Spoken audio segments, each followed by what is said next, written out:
in terms of your career journey, so you graduate, how did you even, how did I get there?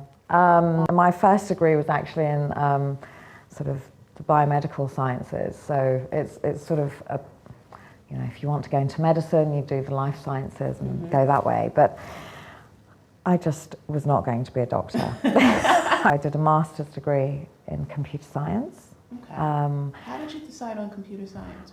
Again, I think it was, I was looking at, so assuming I moved to Egypt, I'd sort of need to have a more focused arena scientifically to work in. Plus my dad was by that point, he was in the software business, so I was sort of surrounded by it at home all the time.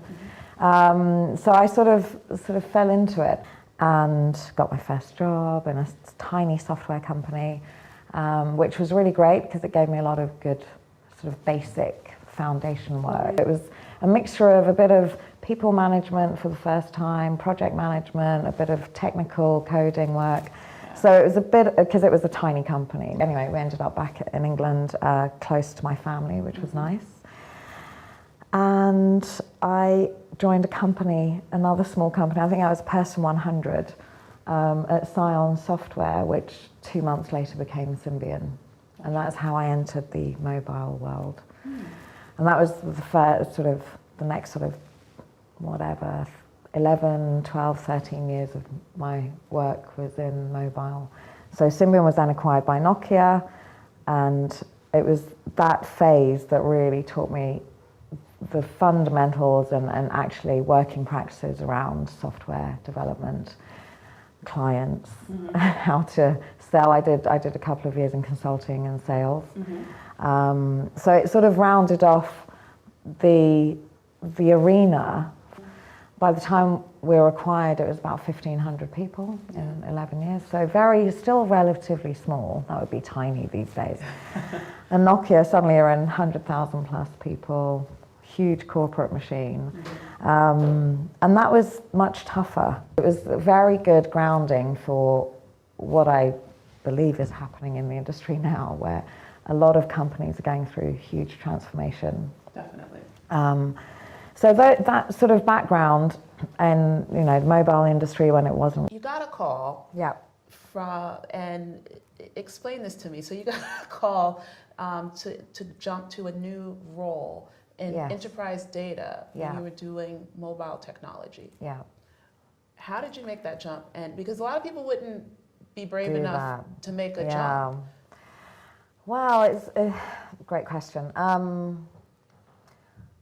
Basically, I must have felt quite confident, or I thought it was worth a risk.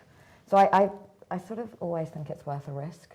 What and made I was this much younger. Worth the risk, though? There are a few things. The company was going through a transformation. It was global, it was bigger, but not as big as Nokia. So, I was moving actually relatively back to a smaller company, so about 8,000 people. And the role was very interesting because they were going through a transformation themselves. New CEO, wanted to go to IPO within 2-3 years. So I liked the backdrop. I also liked and oddly, it was their biggest clients are pharmaceutical companies. So it's sort of, I was exposed a bit more to the life sciences background. Okay. And what I'd learned from Symbian and Nokia was that really the software development process can apply to any business. It doesn't have to be just mobile. You have to take different constraints into consideration. There's different technology, different sort of approaches to delivering what the clients need. But essentially, you can apply the same principles to other businesses that are trying to get into tech.